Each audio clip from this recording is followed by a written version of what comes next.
Don't look now, but the Clemson Tigers on an absolute heater on the recruiting trail. Some might even say they are recruiting like a program. We'll unpack it all right now if you're a Clemson Tiger fan. Just now finding the On3 YouTube channel. Welcome. College football, nothing but college football year-round, recruiting, portal games, all that and in between. Make sure you're subscribed so you can be as dialed in as possible to the greatest sport on the face of planet Earth.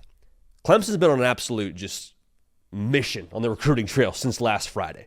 Currently, got a top 10 class. I'd like to give you the number of recruits that they have gotten since last Friday. I'm not going to do that because I don't want to date this video. Bottom line, they're on a heater, okay? So when you're on a heater, you never walk away from the table. And I don't think Dabo and Clemson are doing that anytime soon.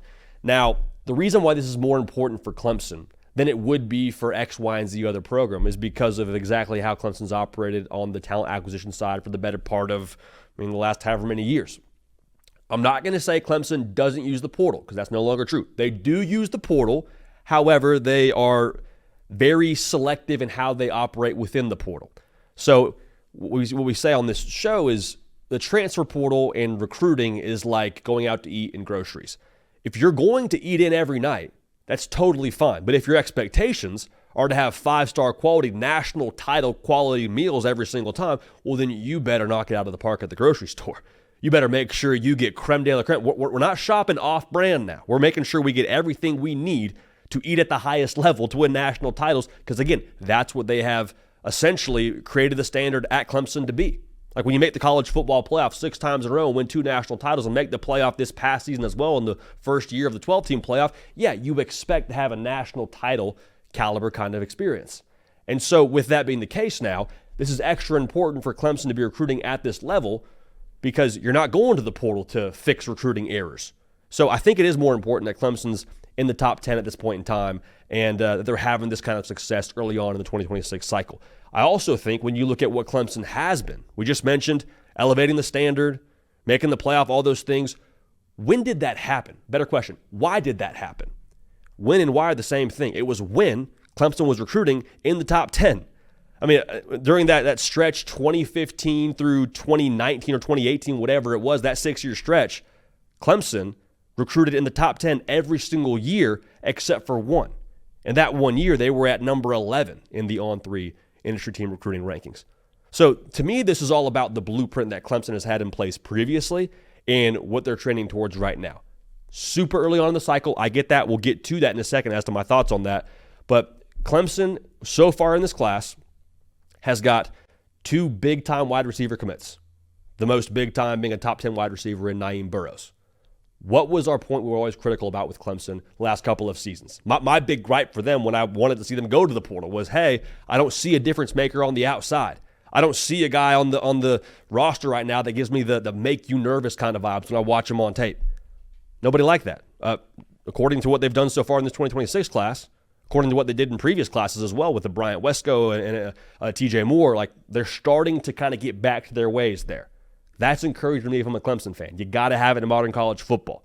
That's what those other Clemson teams had. Talk about Artavius Scott, Mikey Williams, like all those guys. That was what Clemson football was. In addition to that, in this class so far, 4 O-line commits.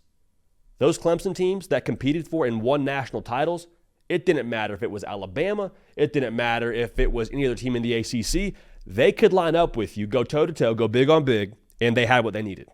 Still play big boy football. We say it a lot. The game changes month to month, week to week. You got to have the big human beings. And so far, having 4 commits on the offensive line, that's a priority for them, right? Matt Luke is going to work. You see that the clip on social media that different Clemson coaches tweet out with the Matt Luke putting on the hoodie. It's like, okay, it's game time. They're about to land another one. Is the vibe that you get whenever you see that on your timeline. The recruiting conversation for Clemson, for me, the thing that's encouraging is your lifting group, if you will. Like in college football, they'll put you in a group of 3, sometimes 5 guys, and all of you are sort of a similar strength. Look at who Clemson is lifting with on the recruiting trail. When you go check the Hayes Fawcett bombs that drop on your Twitter timeline, it usually will say, so-and-so picked Clemson over fill in the blank. Notre Dame, Ohio State, Georgia. Those are all college football playoff teams. And so I don't need you to be the strongest one in the group every single time, But if that's the group we're associating Clemson with now consistently, who they're winning and competing with in recruiting battles, okay, that's the group you need to be in. Because remember now, the expectation is not to win 9 games, not to win 8 games.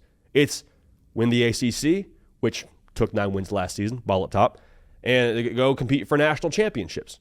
That's the standard now. So you don't apologize for that, but you also have to recruit at that level if that's your expectation. And they're recruiting with those teams that also have the similar expectation in those teams I just mentioned.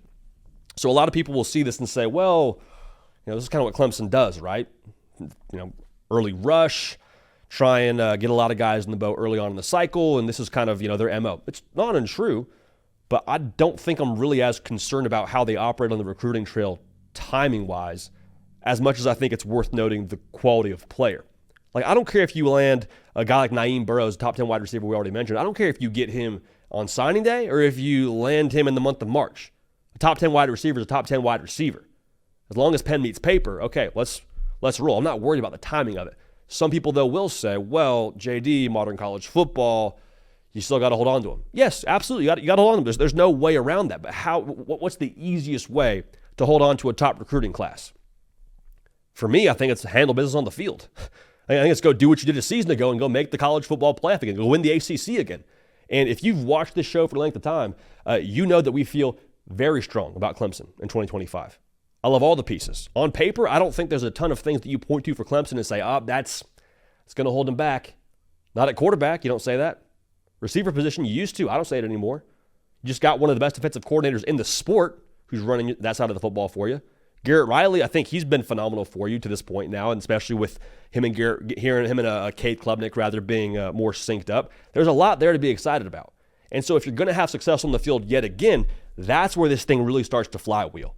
Because Clemson makes the playoff 2 years in a row, win the ACC 2 years in a row, which currently in Vegas, they're the favorite to do that.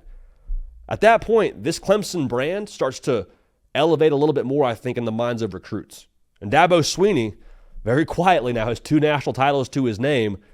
The only other coach in the sport that's currently coaching that has that same resume is one Kirby Smart. And he also does okay on the recruiting trail as well, from what I've heard. So for Clemson to be in this group, to recruit at this level, that's what should be exciting to you. Not that it's March and that you're starting off hot. It's who you're recruiting with.